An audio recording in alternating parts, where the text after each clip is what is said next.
안녕하세요. 반갑습니다. 주갈성교회 유형우 목사입니다. 지난 한 주간 잘 보내셨어요? 오늘은 12월 넷째 주일이면서 성탄절을 하루 앞둔 성탄주일 아침입니다. 모든 교회가 오늘 이 성탄을 축하하는 성탄주일 예배를 드리고 있을 것입니다. 아마도 대부분 교회에서는 이 화려한 크리스마스 장식을 하고 또 오늘 예배 때 성가되는 아마 성탄절 특별 찬양을 할 것입니다. 그리고 아마 어떤 교회에서는 예배 끝나고 아니면 예배 중간에 유년부 아이들에게 산타 복장까지 입히고 울면 안 돼 음악 틀어놓고 아마 재롱잔치까지 하는 그런 교회도 아마 있을 것 같습니다.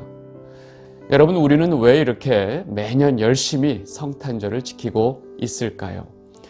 교회가 예수님 탄생을 축하하고 기념하는 것이 너무 당연하다고 생각하는데 정말로 성경은 이러한 성탄에 대해서 어떻게 말하고 있을까요?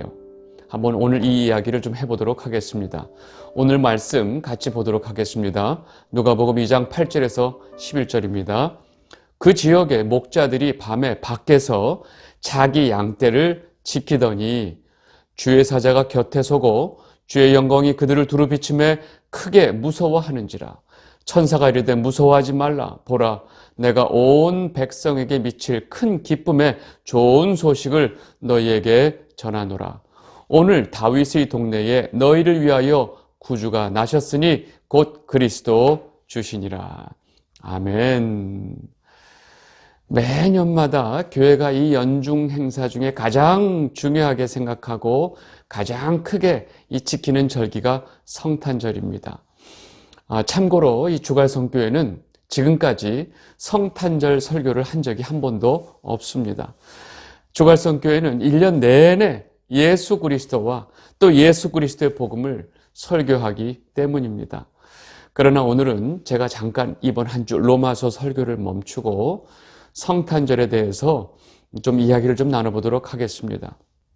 먼저 어떤 한 사람의 이 태어난 날을 기념하고 축하하는 그 탄생일에 대해서 성경이 어떻게 다루고 있는지 한번 살펴보겠습니다.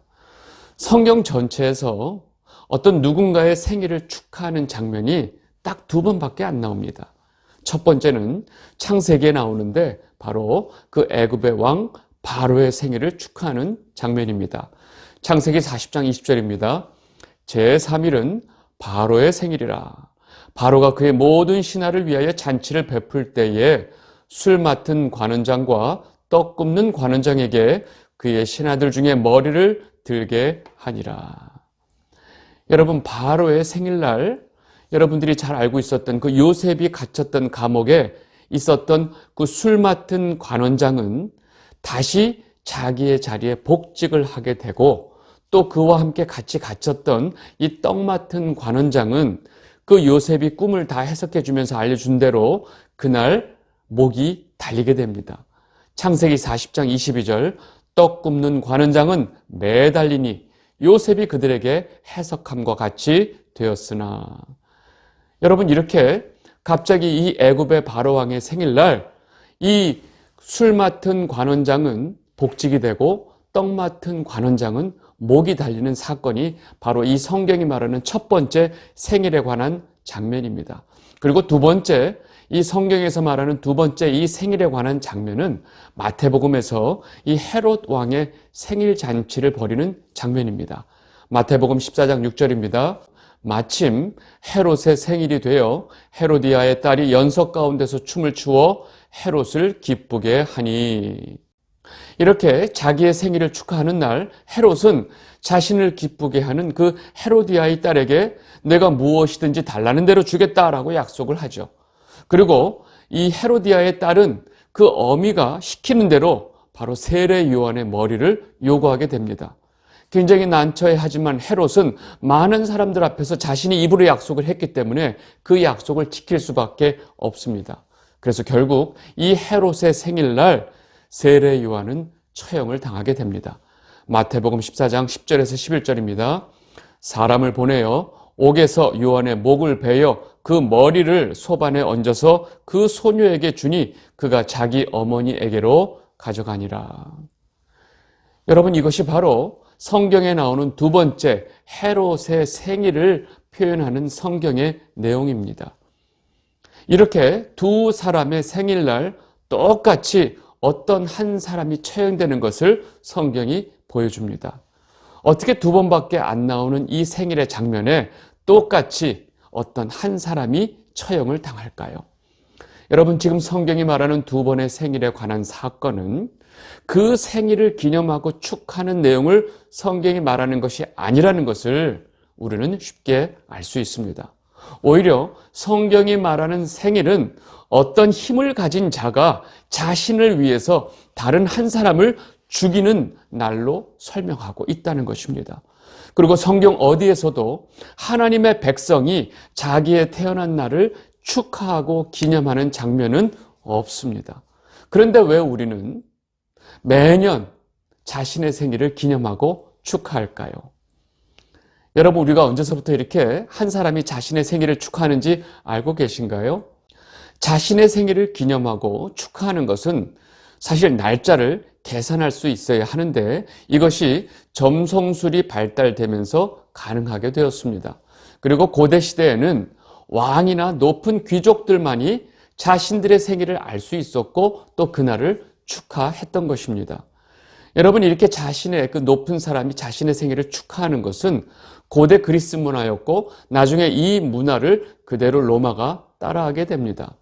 고대 그리스인들은 모든 사람에게 그 사람의 출생을 돌보고 또 일생 그 사람을 지켜주는 신이 있다고 믿었습니다. 그리고 왕들은 자신의 생일에 그 신에게 대대적으로 제사하는 행위를 했던 것입니다. 이렇게 원래 생일을 축하한다는 것은 그 이방인들이 자신들을 돌보는 신을 숭배하는 날이 되었고 동시에 그 인생의 주인이 자신임을 확인하는 마치 자기 우상 숭배의 날이 되는 것입니다. 이렇게 생일에 어떤 신을 부르고 그 신에게 제사를 하는 형태가 오늘날 모든 사람들에게 약식의 형태로 그 케이크에 촛불을 켜는 형태로 변형이 되어 왔던 것입니다. 우리가 그동안 그렇게 행복하게 지켜왔던 생일 축하는 이런 우상숭배의 의미가 있었던 것입니다. 그래서 초기 기독교인들은 생일 축하라는 것이 하나의 우상숭배라는 것을 알았기 때문에 그 이방신을 믿는 자들처럼 절대로 자기의 생일을 축하하지 않았습니다. 그러나 모든 종교를 다 흡수하고 그 로마의 태양신 숭배 사상까지 다 흡수한 그 로만 카톨릭이 이 모든 것들을 받아들이면서 기독교인들도 자연스럽게 생일을 축하하게 된 것입니다.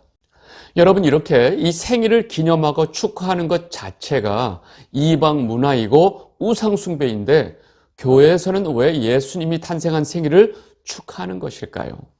성경 어디에도 예수님께서 태어난 날을 기념하라고 말씀하신 곳도 없고 또 예수님께서 언제 태어났다는 기록도 없습니다.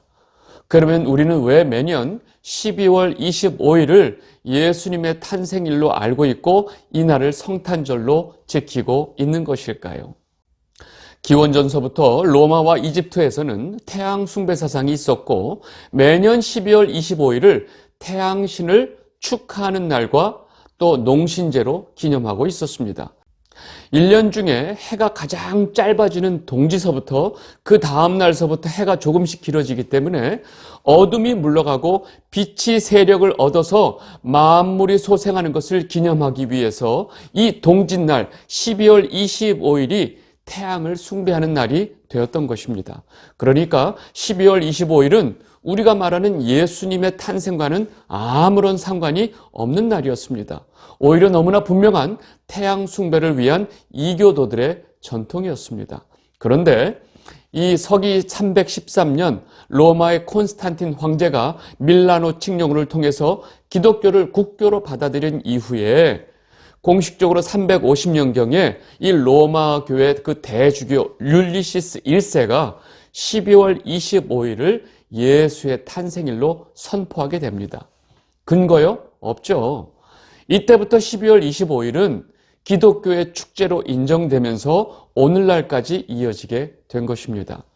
기독교를 국교로 인정한 콘스탄틴 황제 또한 그 이 예수의 탄생일을 공식적인 로마의 휴일로 정하게 됩니다. 결국 캐톨릭이 이 로마 문화에 맞게 토착화된 것이 바로 성탄절이었습니다. 그리고 그러한 과정에서 태양 숭배 문화가 이 캐톨릭에 그대로 들어오게 된 것입니다. 여러분, 앞서 말했지만 12월 25일은 이집트 종교의 태양신 숭배로부터 유래된 것이지 예수님 탄생과는 아무런 상관이 없었습니다.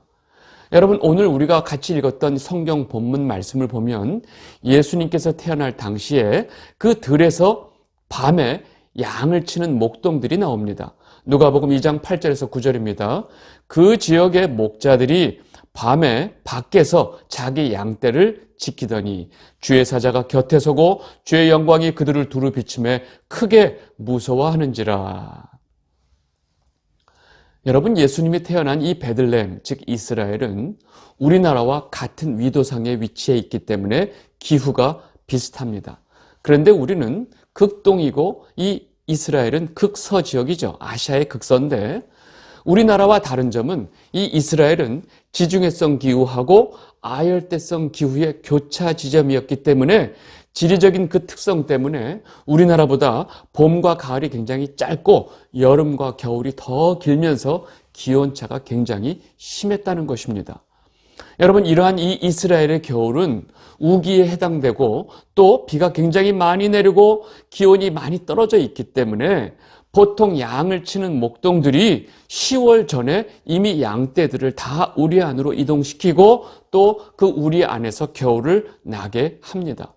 그러니까 보통 이스라엘에서 12월에 목자들이 밖에서 양을 돌보는 일은 없다는 것입니다. 여러분, 다시 말해서 성경이 말하고 있는 예수님의 태어날 당시의 상황은 겨울이 아니라는 것입니다. 그리고 12월 25일이라는 날짜는 성경에 기록된 예수의 탄생과도 아무런 상관이 없다는 사실은 금방 알 수 있는 것입니다. 그러니까 원래 그 이집트 종교에서 태양을 숭배하는 날로 25일을 지키고 있었고 동시에 그날은 이집트 종교의 신인 호루스가 태어난 날이기도 합니다. 동시에 바벨론 종교에서도 12월 25일은 담무스의 탄생일로 지켜지는 날이기도 합니다. 여러분, 이렇게 이집트 종교와 바벨론 종교가 지키는 자신들의 신의 탄생일은 당시 태양력에 의해서 아주 현재 동짓날과 일치합니다. 그러니까 너무나 분명하게 12월 25일은 고대 바벨론 그리고 이집트 종교의 태양신을 숭배하는 날이 되는 것입니다. 그러다 보니까 현재 우리가 가지고 있는 이 크리스마스 시즌에 우리가 이 문화들을 보면 고대부터 사람들이 태양신을 숭배하면서 행했던 그 많은 관습들이 같이 지금까지 내려오고 있는 것을 알 수 있습니다. 여러분, 크리스마스가 되면 우리는 항상 캐롤을 듣죠. 그리고 산타가 아이들에게 선물을 갖다 주는 날로 알고 있습니다. 그리고 집 안팎에 보면 아주 예쁘게 꾸며진 크리스마스 트리를 세우게 됩니다.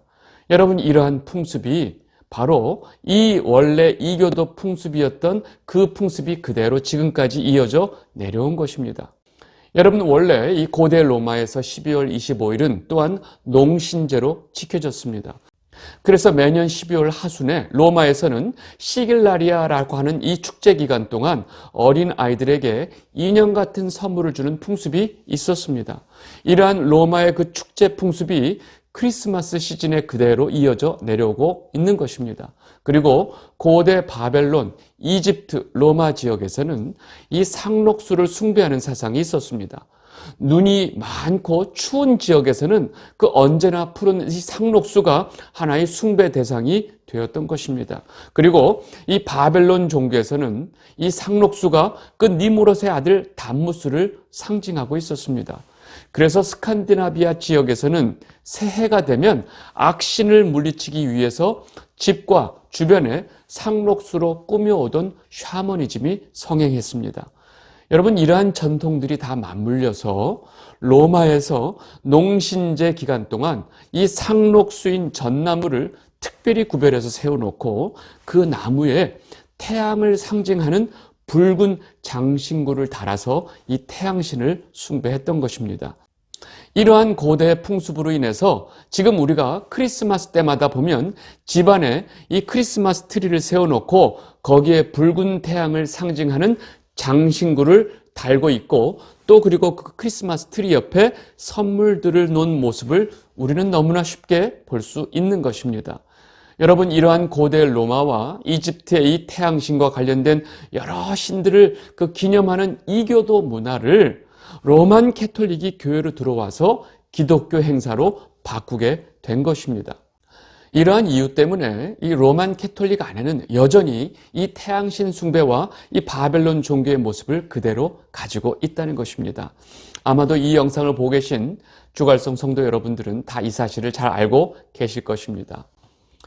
여러분, 이러한 이 성탄절의 유래와 배경을 잘 알고 있었던 종교개혁자들은 이러한 성탄절에 대해서 어떤 태도를 취했을까요?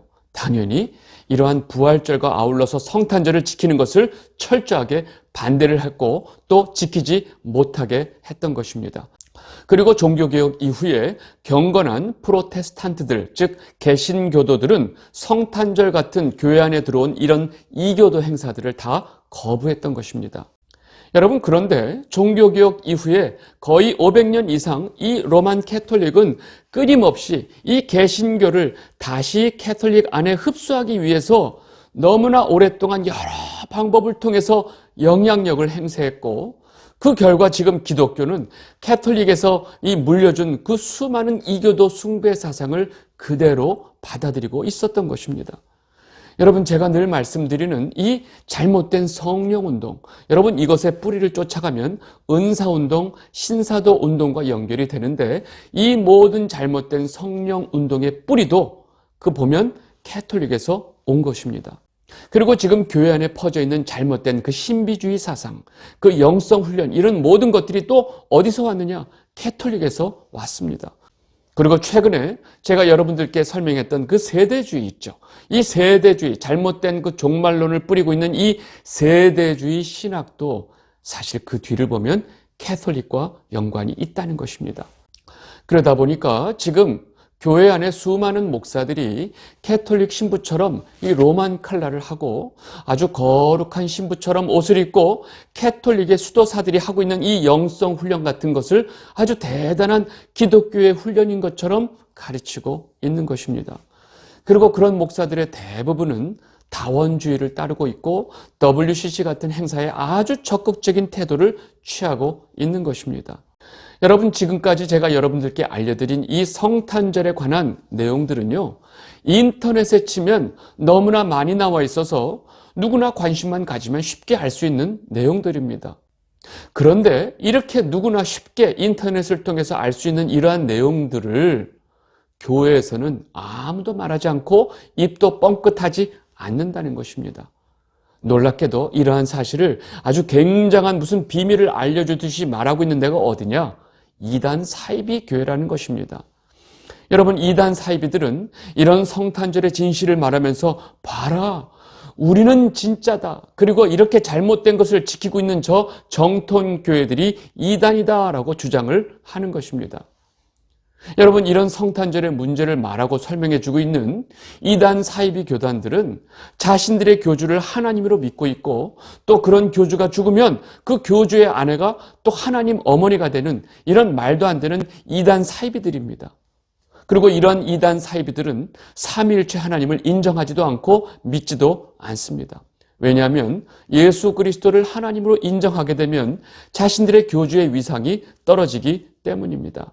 그런데 이런 이단 사이비들은 이런 성탄절의 어떤 사실들을 있는 그대로 말하고 있고, 오히려 정통교단에 속한 교회들에서는 열심히 성탄절 지키기에 바쁘다는 것입니다.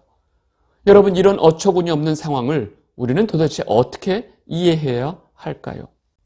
여러분, 오늘 이러한 내용을 혹시라도 처음 아신 분이 놀라가지고 같은 교회 다니는 분들한테 이런 내용을 말했다가는 여러분들은 곧 이단으로 오해받게 됩니다. 여러분, 왜냐하면 이런 것들을 이단들만 말한다고 하는 선입견을 만들어놨기 때문에 그렇습니다. 여러분, 오늘 성탄절에 대해서 이런 말을 하고 있는 제 마음은 그리 썩 좋지 않습니다. 왜냐하면 여러분 모두가 그러시겠지만 저 역시 이 크리스마스 성탄절과 관련된 너무나 따뜻하고 좋은 추억들이 많이 있기 때문입니다. 그리고 예전에 보면 정말로 이맘때 여기저기 흘러나오는 캐롤들을 들으면 저는 예전에 마음이 굉장히 설렜던 것을 기억합니다. 무엇보다도 저는 지난 몇십 년간 교회에서 누구보다도 먼저 성탄절을 준비해 왔던 사람입니다. 그리고 제가 어린 그 학창 시절에 크리스마스 이브 때 교회에서 다 예배를 드리고 이 예배를 드리고 난 다음에 그 새벽을 꼬박 셉니다. 그리고 새벽에 이 교회 친구들과 함께 주변의 교인집에 이 새벽성을 돌던 아주 행복한 추억을 저는 지금도 가지고 있습니다. 여러분, 그리고 그 옛날 미국에서 처음으로 캐럴을 유행시킨 그 유명한 팻분이란 가수가 이 화이트 크리스마스라고 하는 이 캐럴 모음집을 냈는데 그 레코드판을 제가 어렸을 때부터 얼마나 좋아했는지 모릅니다. 그리고 지금까지도 정말로 그 팻분이란 가수를 너무나 좋아하는데 제가 최근에 찾아보니까 그분이 34년생인데 89세로 지금까지 살아계십니다. 여러분, 이렇게 저뿐만 아니라 지금 이 영상을 보고 계신 많은 분들도 정말로 성탄절과 크리스마스와 연관된 따뜻한 추억들이 많이 계실 줄 믿습니다. 그래서 우리는 이러한 따뜻한 추억을 간직하기 위해서 열심히 성탄절을 지켜야 하는 것일까요? 그러한 우리의 추억을 보존하는 것이 성탄절을 지켜야 할 근거가 될 수 있나요? 우리는 이제 우리의 이러한 어떤 추억과 감정을 배제하고 냉철하게 판단을 해야 합니다.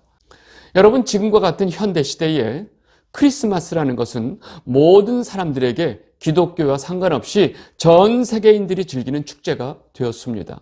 모든 사람들이 따뜻하고 소중한 추억을 쌓는 축제로 여기면서 동시에 모든 기업들이 매출을 올리기 위한 굉장히 중요한 마케팅의 시즌이 되어버렸습니다.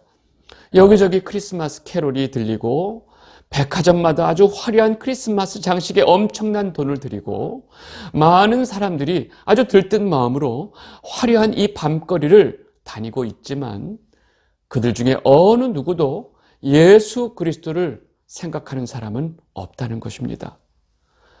그거는 세상 얘기고 우리 교회 다니는 성도들은 이 성탄절에 예수님의 탄생을 축하하고 예수님이 이 땅에 오셔서 우리에게 베풀어 주신 사랑을 기억하는 게 뭐가 문제냐라고 말하시는 분이 계실 것입니다.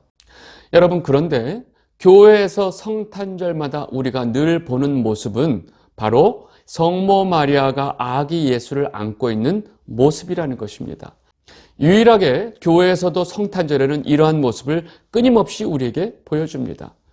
여러분, 성모 마리아가 아기 예수를 안고 있는 이 모습은 사실은 기독교가 아닙니다. 우리는 보통 이 캐톨릭에서 성모 마리아가 아기 예수를 안고 있는 사진을 늘 많이 봤습니다. 그렇죠? 근데 기독교에서는 이런 사진을 보이지 않는데 성탄절, 크리스마스 때는 이것을 대놓고 보여준다는 것입니다. 원래 바벨론 종교에서 이 세미라미스와 그 아들 담무스를 숭배하는 사상이 있습니다. 즉 엄마와 아들, 아기를 숭배하는 사상이 있었는데 이것이 그대로 로만 캐톨릭으로 가서 성모 마리아와 아기 예수로 변모가 된 것입니다. 그리고 이것이 성탄절에는 어떻게 해요? 교회 안까지 들어온 것입니다. 여러분, 교회 안에서 지켜지는 성탄절을 통해서 우리는 결국 바벨론 종교에 익숙해지게 되는 것입니다. 여러분, 제가 드리고 싶은 말씀은 이것뿐만이 아닙니다. 실제 교회가 성탄절을 지키는 모습을 저는 몇십 년 동안 지켜봐 왔습니다. 그런데 제 경험으로는 교회를 다니는 성도들에게나 이 세상에 있는 모든 사람들에게나 이 크리스마스가 하나도 다르지 않다는 것입니다. 여러분, 중요한 사실은 우리는 한순간도 예수 그리스도를 놓칠 수 없는 성도입니다. 매 순간 우리와 함께 하시는 예수님과 동행하는 것이 성도의 삶이고 그 예수 그리스도의 십자가의 도를 따라 살아야 하는 자들이 바로 성도입니다. 그런데 그러한 예수 그리스도의 십자가의 도를 무시하는 자들이 그렇게 열심히 성탄절을 지키는 이유는 무엇일까요? 1년에 한 번 크리스마스 때, 성탄절 때 예수님을 기억하면 그것이 성도가 될 수 있는 자격이 되나요? 결국 크리스마스는 교회 행사도 아니고 성경이 말하는 절기는 더더욱 아닙니다. 오히려 온 세상이 태양을 숭배하면서 축하하는 날인데 그 날의 교회도 성탄절이라는 명분을 만들어 놓고 열심히 그 행사에 참여해 왔던 것입니다. 여러분, 이것이 오늘 제가 여러분들께 알려드리고 싶은 성탄절의 불편한 진실입니다. 이 영상을 보고 계신 주갈성 성도 여러분, 현실적으로 우리가 이러한 사실을 지금 이 순간 안다 해도 세상은 변하지 않을 것이고 또 교회들도 앞으로 매년마다 성탄절을 열심히 지킬 것입니다. 그리고 우리 한 사람이 할 수 있는 일은 아무것도 없다는 것이 너무나 명백한 사실입니다. 그럼에도 불구하고 가장 확실한 사실은 성도인 우리가 예수 그리스도의 복음을 놓칠 수가 없고 매 순간 예수님과 동행하지 않고서는 살 수 없다는 것입니다. 여러분들 모두 이번 마지막 올 한 해 마지막 한 주 동안에 올 한 해 동안 주님께서 우리에게 베풀어 주신 그 사랑과 은혜를 기억하시는 여러분들이 되시기를 진심으로 바랍니다. 오늘 말씀 여기까지 하도록 하겠습니다. 감사합니다.